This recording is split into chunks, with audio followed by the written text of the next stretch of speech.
Olá, boa tarde. Está no ar o programa Planefazer, que vai ao ar de segunda a sextas-feiras, no horário das 16 horas nos Estados Unidos, às 17 horas no horário de Brasília e às 21 horas no horário de Portugal. O Planefazer é um programa do Recomendo Business Network que traz na prática o ato de entender ou empreender. Para nós, do Planefazer, sucesso é ser cada dia sua melhor versão, fazendo com que a vida do seu cliente, parceiro e colaboradores seja cada vez melhor. Hoje eu estou muito feliz porque o nosso convidado é, além de um amigo de muito tempo, é um profissional de maior gabarito. Nós vamos conversar hoje com o Paulo Roberto de Souza, que além de amigo, acho que é o maior ponto do currículo dele. Ele é psicólogo, professor para os cursos de pós-graduação em renomadas escolas, especialista em educação e gestão de recursos humanos. Ele nos trará, nós conversaremos hoje sobre o tema home office, gestores neuróticos e colaboradores nervosos. Mas antes, Paulo, eu vou lhe tirar alguns segundos, que eu preciso aqui fazer um agradecimento ao Alex Damiani pelo convite em me ceder este horário e me oferecer algumas entrevistas, um programa para que eu possa ser entrevistador. Para mim, isto é uma grande honra, pelo convite do Alex, que é um amigo tão longevo quanto você, e também é o fato de fortalecer a minha relação com o Recomendo Business Network. Paulo, prazer imenso estar com você. Alegria, eu não consigo conter no vídeo o tamanho dessa alegria. Seja muito bem-vindo. Paulo, mas que coisa é essa, né? Gestores neuróticos, pessoas nervosas em função do home office. É todo o seu tempo. Quero te agradecer o convite, muito obrigado. Mandar um grande abraço para o Alex, um grande amigo também. E dizer para você que esses gestores neuróticos, colaboradores nervosos, tem muito a ver com aquele filme do Woody Allen, né, de 1977, Noivo Neurótico, Noiva Nervosa, onde, de repente, começam a ter uma relação e resolvem rapidamente morar juntos, né? Aí dá essa bagunça toda, é o que está dando dentro das famílias hoje no home office. Por isso essa relação, porque você tem um relacionamento, você é casado, mas você fica um bom tempo dormindo e um bom tempo trabalhando. Então, e hoje nós estamos convivendo 24 horas por dia, né? Verdade. Paulo, o home office, ele traz efetivamente benefícios, né? Mas existem pessoas que não conseguem se adaptar a esta normalidade, nessa novidade, e eu entendo que essa é uma novidade aspa, porque já havia se tentando há algum tempo, ela veio para ficar e será no crescendo. Haja vista essa situação de pessoas que se adaptam ou não se adaptam, dentro da sua experiência, qual é o perfil ideal para o colaborador que trabalha em casa? Antes de falar do perfil ideal, eu gostaria de trazer uma informação da OMS. Essa informação é do meio do ano passado, de 2019. Nós somos o país com o maior número de pessoas com transtorno de ansiedade do mundo. Nós temos 9,3% da população, que deve dar hoje por volta de 20 milhões de pessoas ansiosas. Soma isso, nós temos também 5,3% de pessoas com depressão. Aí você me pergunta, lógico, evidentemente somando isso, você me pergunta, qual é o perfil ideal? A gente vamos tentar trabalhar esse lado, Dilson, mas eu acho que a grande preocupação é como essas pessoas, tanto com o perfil ideal, como com o não perfil, conseguem administrar essa ansiedade dentro de casa. Acho que aí está o grande diferencial. Só que, para responder a tua pergunta, e depois linkar no que eu estou pensando, imagina comigo, uma pessoa que é muito sociável, que tem uma comunicação muito boa, uma pessoa muito agitada, ela sente muito home office. Aquele funcionário que tem a necessidade de se socializar, que tem a necessidade de ter um bate-papo com a chefia todo dia, daquele input de valorização, aquele tapinha nas costas, esse funcionário, ele vai sentir muito o home office. E que é uma grande maioria, né, Paulo? Por causa da nossa característica, né? O brasileiro é assim, né? Uhum. O brasileiro é assim. Então, quando você... A característica cultural do Brasil, do povo, é um povo mais alegre, mais feliz, que socializa bem. Quando você se vê trancado, não é muito agradável. Aí você tem queda de produção, você tem aumento de ansiedade, sua produtividade não é mais a mesma, você pode até trabalhar muito mais e receber efetivamente muito menos. O que é receber? Né? Receber afeto, carinho, retorno, atenção. Estou com uma máquina, não estou com uma pessoa. Que é a questão da sociabilidade, né? O presencial, ele traz muito isso, esta questão da sociabilidade. Você, pela sua experiência e pelas suas observações, essa questão do home office, há uma adaptação melhor, distinguindo dois tipos de público, por exemplo, a geração mais jovem, em detrimento da nossa geração, que nós somos mais seniors. Você percebe uma diferença nessa adaptabilidade na ausência da sociabilidade? Olha, quando você fala, você começa a dividir gerações, evidentemente que o jovem ele tem muito mais habilidade, mais competência, maior adaptabilidade, não é? Agora, de que jovem nós estamos falando? Né? O jovem solteiro, o jovem que mora sozinho, né? O jovem casado, o jovem que já é pai. Então, a gente não pode simplesmente pensar nessa adaptabilidade nesse quesito. A gente tem que pensar isso num contexto global. Com quem eu moro, como eu moro, aonde eu moro, né? Para que eu possa me adaptar melhor. Mas, no contexto básico, o jovem sempre tem a tendência de buscar novos desafios de uma forma mais fácil, de conseguir resolver as coisas de uma maneira mais prática do que o profissional sênior, que já traz uma história, né? E as soluções são remetidas até à sua própria história. Agora, esta senioridade que deverá se adaptar mais rápido em detrimento do mais jovem, né? Por exemplo, outro dia eu conversava com você e a gente falava da característica, por exemplo, das reuniões, né? A reunião presencial, ela tem uma característica de primeiro passo, a sociabilidade, como diriam os mineiros, primeiro proseiam, né? Primeiro se proseia e depois entra efetivamente no conteúdo. E a gente percebe que via online esta prosa diminuiu e vai direto ao ponto, é o mais marcante, quer dizer, afastando efetivamente a sociabilidade. E isto é que leva, aí é uma pergunta que eu encaixo para você, esse ir direto ao ponto terá uma correlação, e você faz uma análise muito legal disso, terá uma correlação entre produtividade e produção dentro do home office?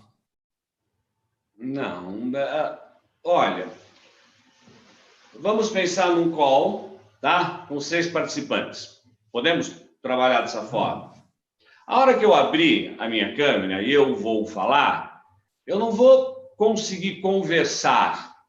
Eu vou ter que falar em cima do que está pedindo essa reunião. Numa reunião presencial com as mesmas 6 pessoas, eu já estou tomando um café com o Luizinho. E já estou falando de futebol, já estou discutindo um projeto paralelamente com ele. Então, essa sociabilidade falta. Então, quando você me pergunta, eu tenho mais produtividade ou eu tenho mais produção? Eu percebo que temos mais produção. Né? Sim.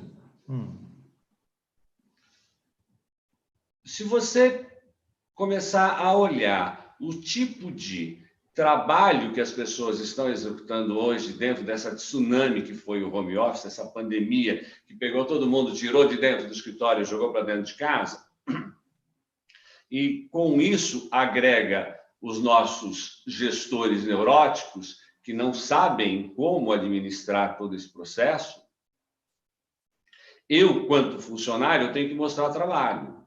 Como que eu mostro trabalho? Eu tenho o quê? Eu tenho tarefa ou eu tenho projeto? A minha função efetiva é uma função de projeto, é uma função estratégica ou é uma de tarefeiro? Agora, será, Dilson, que é só a minha função ou é como a minha chefia percebe a minha função? Então, o que eu estou sentindo, até de alguns pacientes que eu atendo nesse sentido, é que eles estão trabalhando demais, fazendo coisas demais, que até ultrapassam o que eles fariam normalmente dentro da organização, porque, no fundo, têm medo, ficam ansiosos e não sabem o que pode acontecer amanhã, se podem perder o emprego ou não. E que vão ser cobrados, perdão. Desculpe. Esta ansiedade, ela, além desta, que é esta antecipação de fazer o mais, né, ou fazer mais, efetivamente, atrelada ao ambiente que ele convive, ou seja, ali está ele trabalhando num ponto, provavelmente a mulher no outro ponto, os filhos estudando no outro ponto, ambos no mesmo, ambos ou os 3 no mesmo ambiente, mas com assuntos díspares, né? É isto aí que pode gerar esta ansiedade ou esta angústia. Eu não, isso é você que define muito bem. Isso é um gerador disso ou não? Eu acho que nós temos alguns casos dentro desse contexto, mas eu vou usar exatamente o teu exemplo. O marido trabalhando aqui, a esposa aqui e os 2 filhos fazendo homeschooling. Quem vai ter mais trabalho dentro desse contexto domiciliar? A mulher. A mulher, ela larga uma jornada dupla, porque ela já tem uma jornada dupla, ninguém vai me dizer que não tem. E ela passa a executar hoje uma jornada tripla. Ela tem que cuidar dos filhos, o que é o normal, né? Cuida dos filhos, o que é o normal, né? Ela tem que trabalhar e tem que se virar professora também. É verdade. Mas na mesma, mas você imagina que tudo isso é dentro de um contexto imediato. Não existe mais o timing, cheguei em casa, vou olhar as lições das crianças. Não. É na hora. Eles estão fazendo, mãe, como é que faz isso? Quem cuida dos afazeres domésticos? Olha, amor, você faz o almoço, mas eu lavo a louça. Quer dizer, lava a louça, qualquer um lava a louça. 4 pratos, 5 pratos. Toda a preocupação, a mulher está com uma carga ansiosa maior também por causa disso. Agora, Dilson, eu jogo a pergunta para você. A chefia dela sabe disso? A chefia dela é permissiva com isso? Consegue entender o que essa funcionária está passando?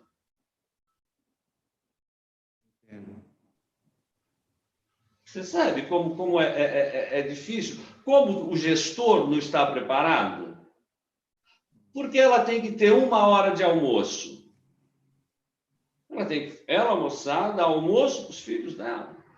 Paulo, você está sendo machista porque o marido não dá. O marido até faz isso. Pode até fazer. né? Mas, ao mesmo tempo, é ela que gerencia, é ela que administra. Por isso que eu coloco que a carga efetiva de trabalho da mulher dentro do home office triplicou. Com isso, mais ansiedade. É interessante isso, Paulo. E aí começa a fazer uma relação direta com o seu tema, né? Quando você fala gestores neuróticos e pessoas nervosas, porque há um pressuposto, pelo menos pela minha ótica, que há aí um desequilíbrio das ansiedades, no sentido, como é que este gestor cobra este colaborador dentro do universo a qual ele tem uma permissão relativa, né? Porque essa permissão é efetivamente a distância. Talvez esta diferença de ansiedades e diferenças de momentos é que possam efetivamente gerar este nervosismo coletivo num ambiente que difere o ambiente tradicional, depois a gente se aprofunda com esse tradicional. Como é que você vê isso? Então, aí eu consigo entender o que você fala da seguinte maneira, Dilson. Ele também não sabe cobrar. Ele também está ansioso. Ele perdeu uma coisa muito importante, essa chefia, que é o visual. Ele olhava e via os seus funcionários. Ele percebia se o Joãozinho está trabalhando, se a Mariazinha estava trabalhando. Ele ia ao lado, ele via o trabalho, agora ele não vê mais. E isso causa, conforme, evidentemente, a gente tem que pensar em que tipo de gestor, mas causa uma quebra de poder aí. Ele já não tem mais o poder que ele tinha. Eu não estou mais mandando. Então, como é que ele faz? Ele manda de uma forma que deixa o funcionário dele mais cansado, mais estressado, mais ansioso.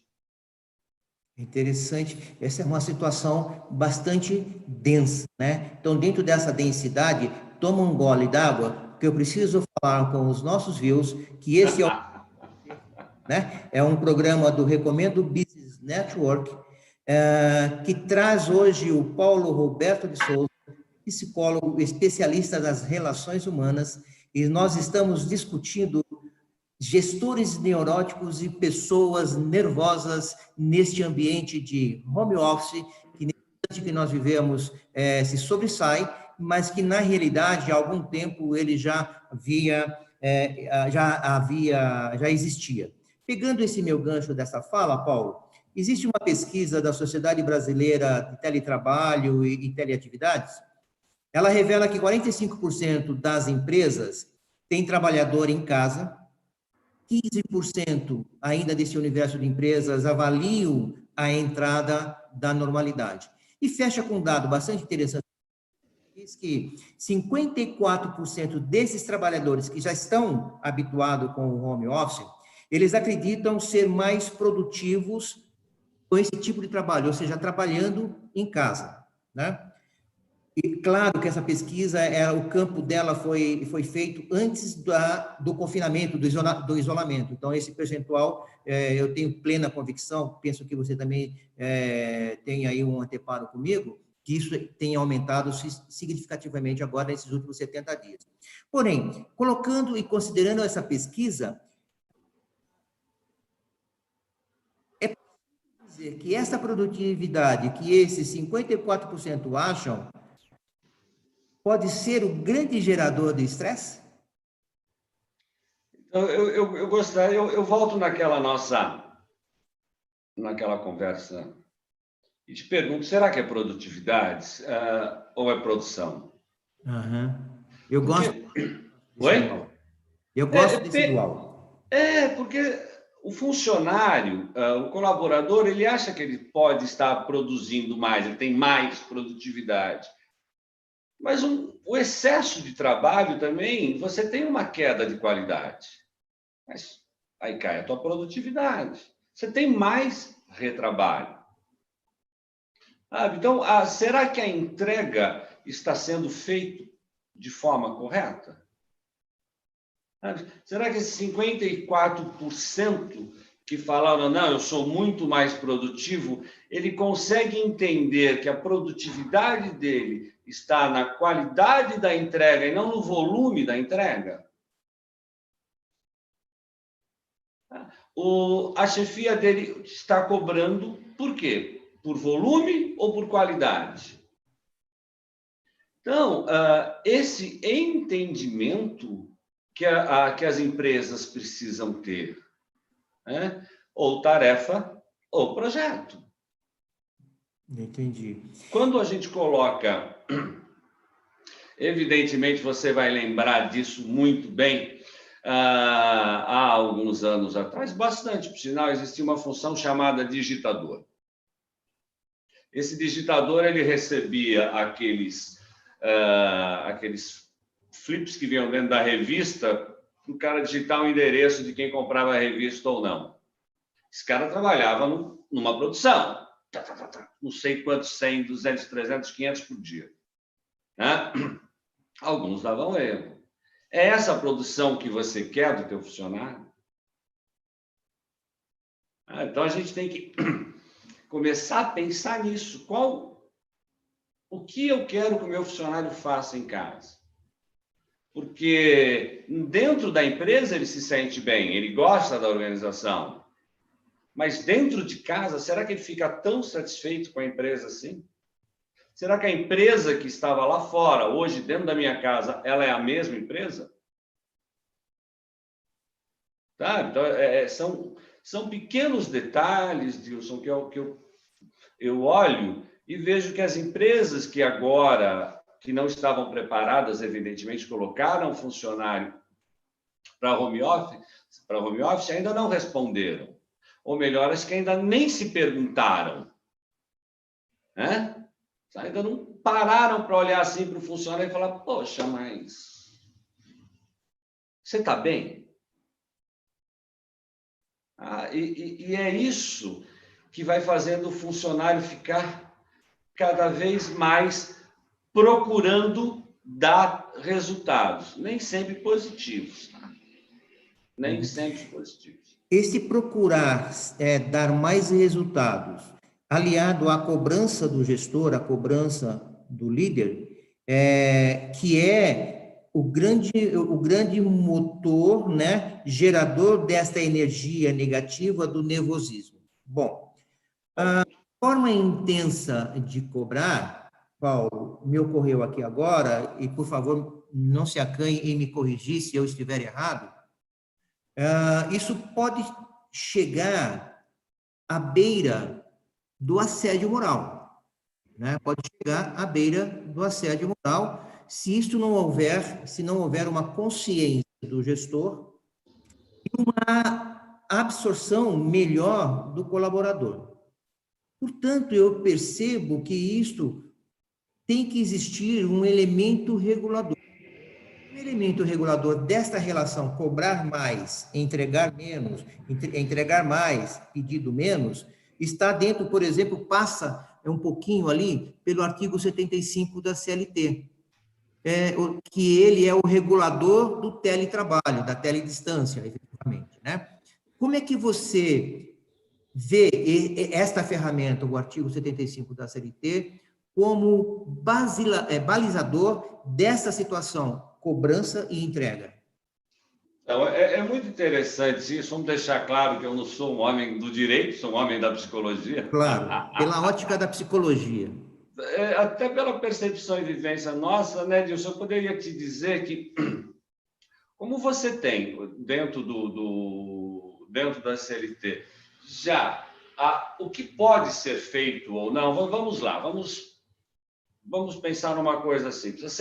A CLT, no artigo 75, ela fala que a empresa é responsável pela infraestrutura do home office do funcionário. Isso acontece. Será que todas essas pessoas que estão lá têm um notebook bom para trabalhar? Hã? Tem uma internet rápida? Tem uma cadeira boa onde você vai sentar gostoso, uma mesa perfeita? Não. Podem estar trabalhando na mesa da cozinha, podem estar trabalhando na mesa da sala, podem estar trabalhando deitado na cama.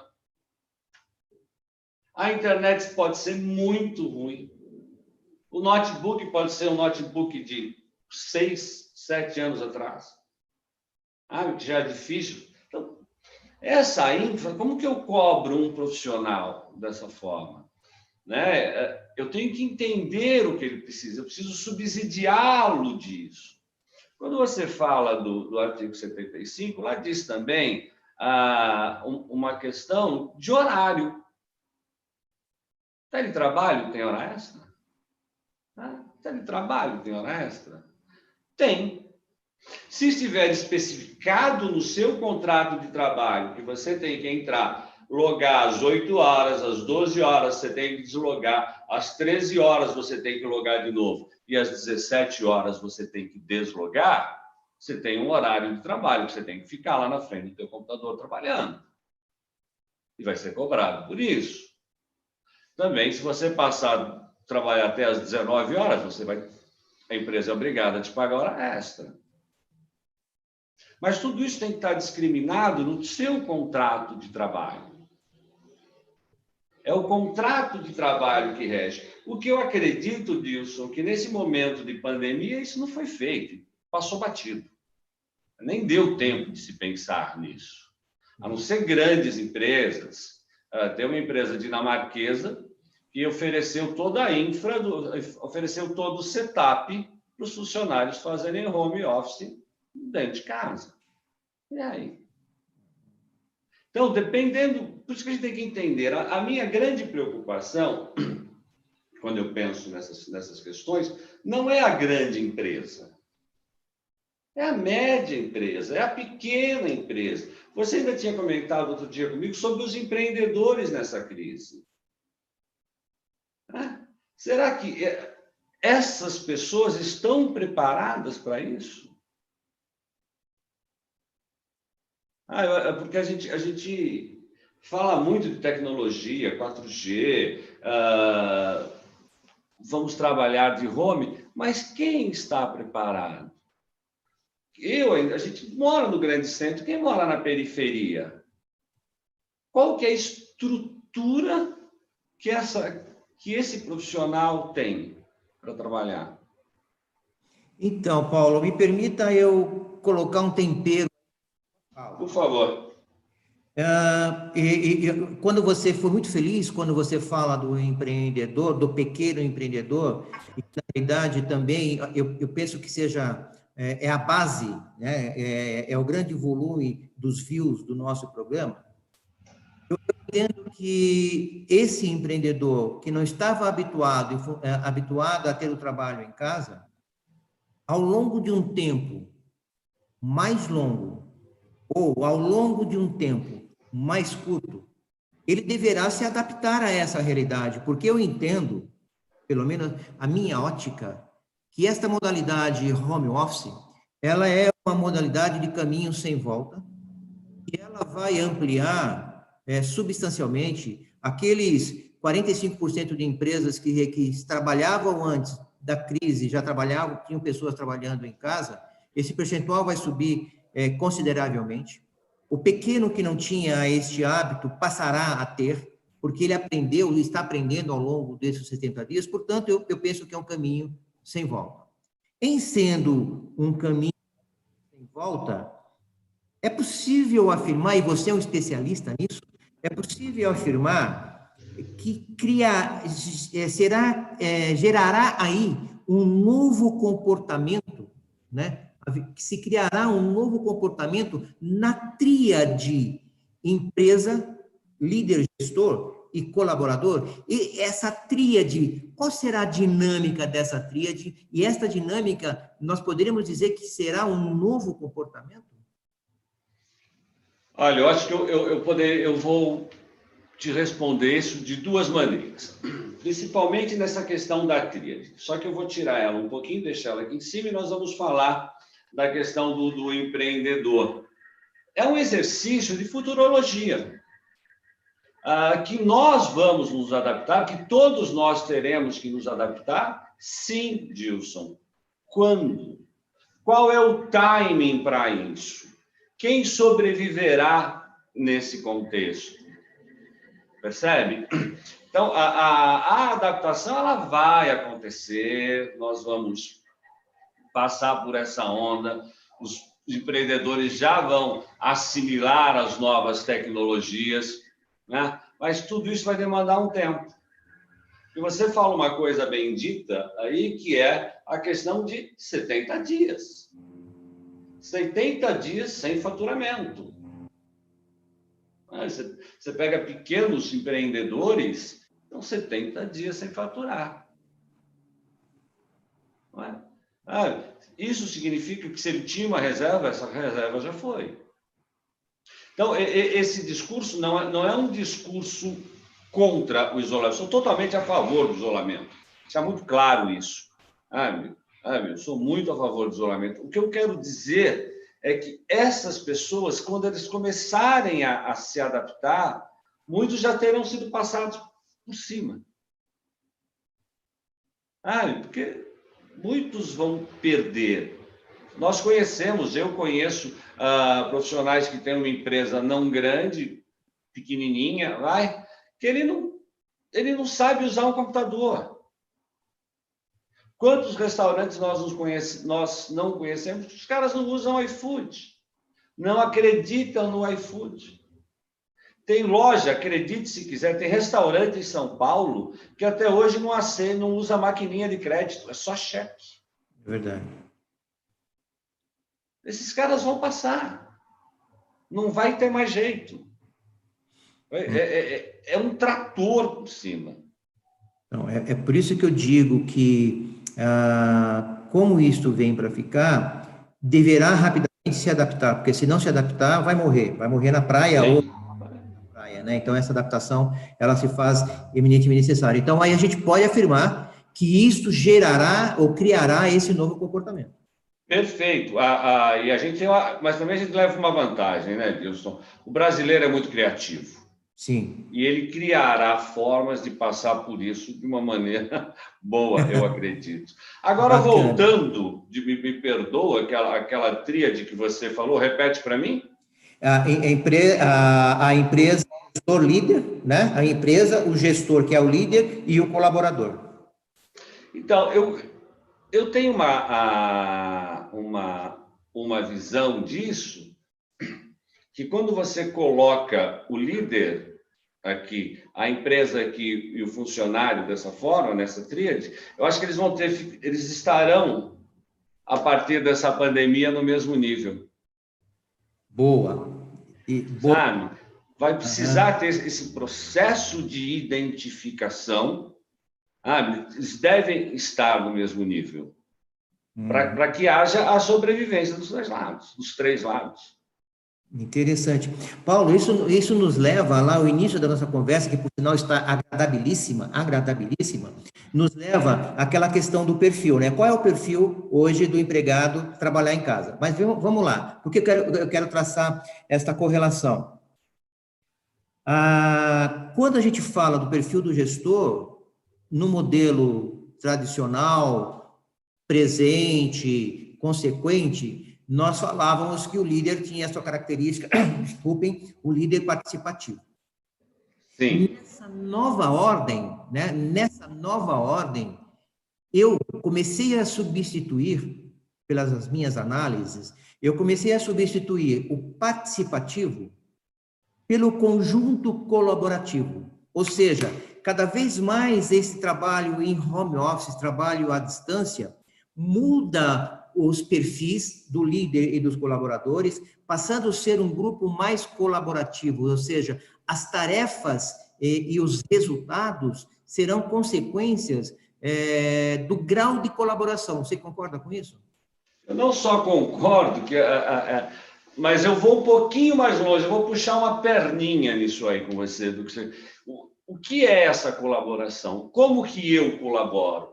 Eu colaboro através de um sentimento de pertencer, de pertencimento dentro da organização.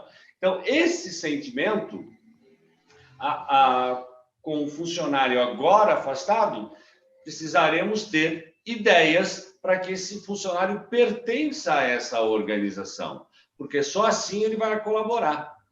Se você me der mais 2 minutos, eu te diria... Não, temos tempo, pode ir. Uma coisa que, como você falou, temos tempo, que é do nosso tempo, que é do endomarketing. Eu acho que nós estamos vivendo um momento, Dilson, para investir fortemente no endomarketing. Concordo. Porque o funcionário está afastado, ele não está mais dentro de casa. Como eu faço para ele sentir, para ele perceber que ele pertence à organização? Qual é o estímulo que eu dou para ele? Então, acabou aquela história daquela sala bonita que ele tinha, tudo, as flores, o café, a bolachinha, agora está na cozinha dele. Então, como eu faço ele pertencer à organização? Então, eu fico imaginando que grandes ações de endomarketing deverão ser realizadas, sabe, nos próximos anos aí. Nossa, Paulo, eu fecho com você. Essa também é a minha visão. E eu digo mais que a nova normalidade vai fazer com que os gestores, principalmente os gestores de recursos humanos, claro, uma grande parcela, perceberá que a ação de endomarketing ela se tornará efetiva e como o grande gerador de energia para a consequência dos grandes resultados. Em cima disso, eu quero discorrer um pedacinho e depois te uma pergunta, buscando um pouco mais ainda do teu expertise, que eu sei que você é muito bom nisso. Quando a gente tem esse grau de cobrança, a gente pode dizer que ali tem uma dor, né? Numa linguagem metafórica, existe uma dor entre a relação gestor e colaborador. Seria, então, esse critério, olhando o endomarketing como uma ferramenta extremamente importante para esses novos tempos, a comunicação direta, a comunicação clara entre gestor e colaborador, será ela o analgésico para essa relação doída? Como é que você vê isso? Então,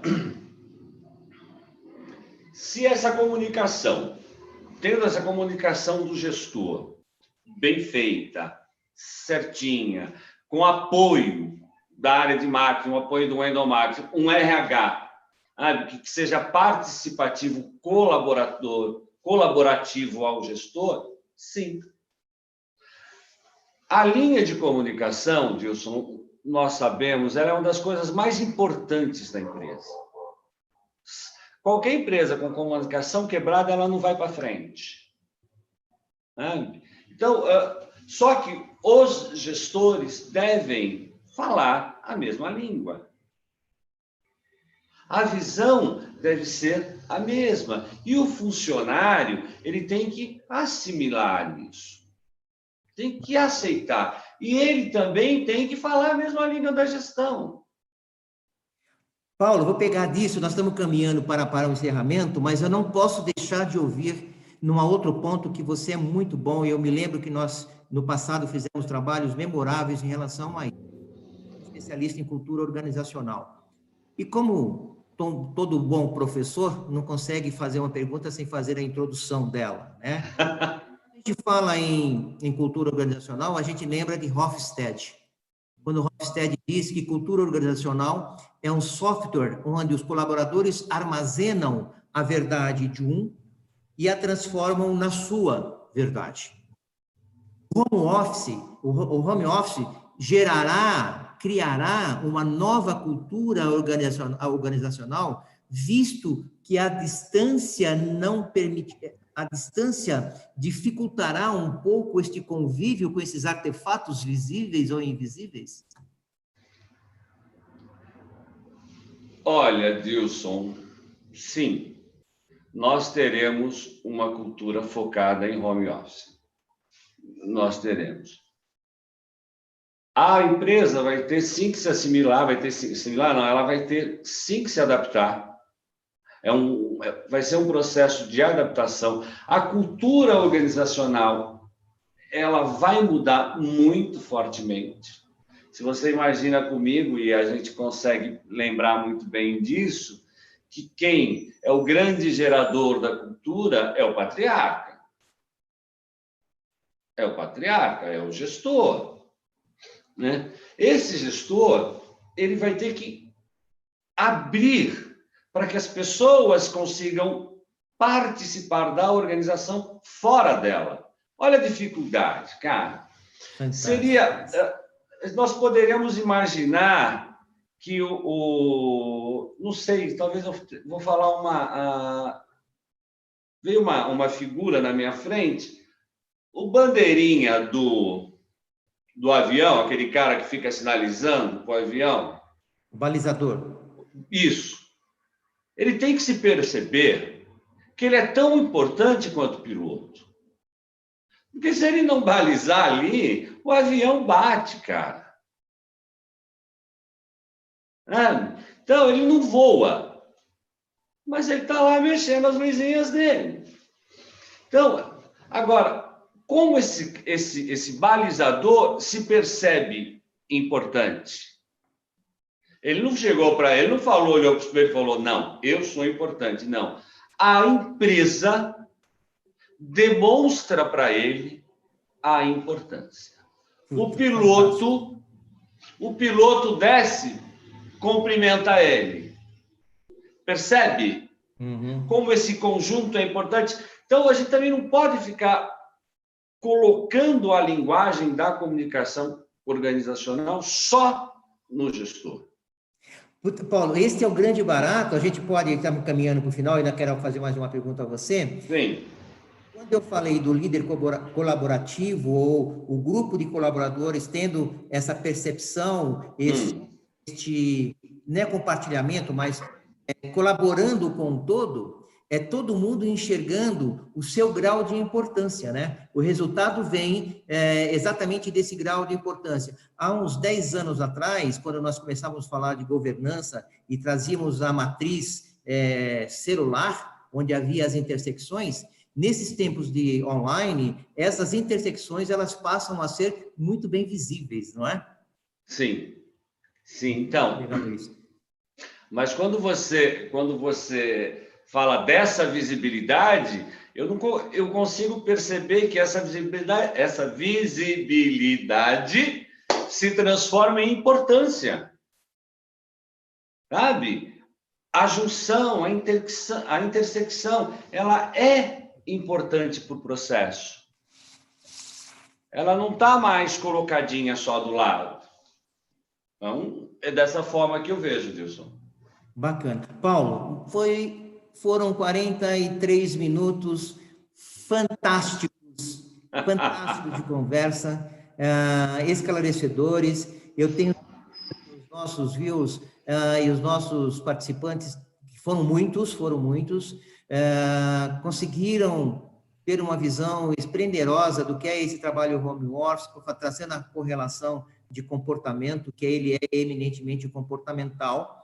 E eu quero, antes de falar que nós estamos no Planefazer, um programa do Recomendo Business Network, que tem como máxima dizer que o sucesso é para ser cada dia sua melhor versão, fazendo com que a vida do seu cliente, parceiro e colaboradores seja cada vez melhor. O nosso convidado de hoje, ele ainda não vai embora, daqui a pouco ele faz as suas despedidas, foi Paulo Roberto de Souza, psicólogo, amigo, professor para os cursos de pós-graduação e graduação das mais renomadas escolas. Paulo, eu vou aqui parafrasear uma grande apresentadora, que ela encerrava os seus programas com um bate-bola, e o Planefazer também tomou isso para si, tá? Então, eu jogo uma palavra, você encerra com uma palavra e você faz as suas considerações finais. Paulo, tempos atuais. Esperança. Felicidade. Amor. Covid-19. Tristeza. Crise. Não existe. Paulo Roberto por Paulo Roberto. Dilson, é muito difícil a gente ficar falando, Paulo, falar de si, mas eu acredito que eu sempre tento fazer o meu melhor. Sempre. Nem sempre acerto, mas eu tento. Então, Paulo, mais uma vez, em nome do Recomendo Network, do Planefazer, que é este programa maravilhoso que está num crescendo fantástico. Quero agradecer do fundo da alma a sua presença e já provocá-lo para mexer na sua agenda, que eu sei que é uma agenda lotada, para um próximo convite, para nós continuarmos nesse assunto, que é um assunto maravilhoso, que me fascina muito, embora eu seja um homem de marketing, mas eu tive os meus primeiros passos foram em recursos humanos. Muito obrigado, Paulo, e por favor, você tem aí 1 minuto para as suas considerações finais. Tá bom, Dilson, eu quero agradecer. Eu já conheci o programa de vocês através dos vídeos, né, do YouTube. Sempre assisti, sempre gostei, foi muito legal esse teu convite. Quero agradecer toda a galera que está assistindo aí. Quero agradecer as pessoas também que posteriormente vão assistir. E mais uma vez, meu querido, eu quero deixar um beijo nesse coração lindo e puro que você tem, e que a gente tenha muito sucesso e que consigamos passar fortes por esse momento que está difícil.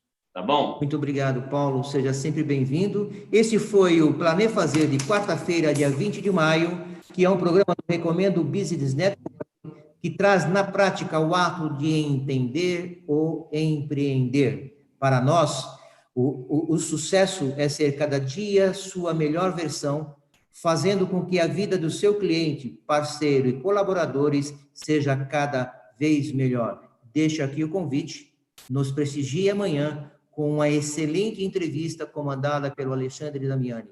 A todos o nosso muito obrigado e até amanhã. Obrigado, Paulo. Um grande abraço. Obrigado, Dilson. Boa noite.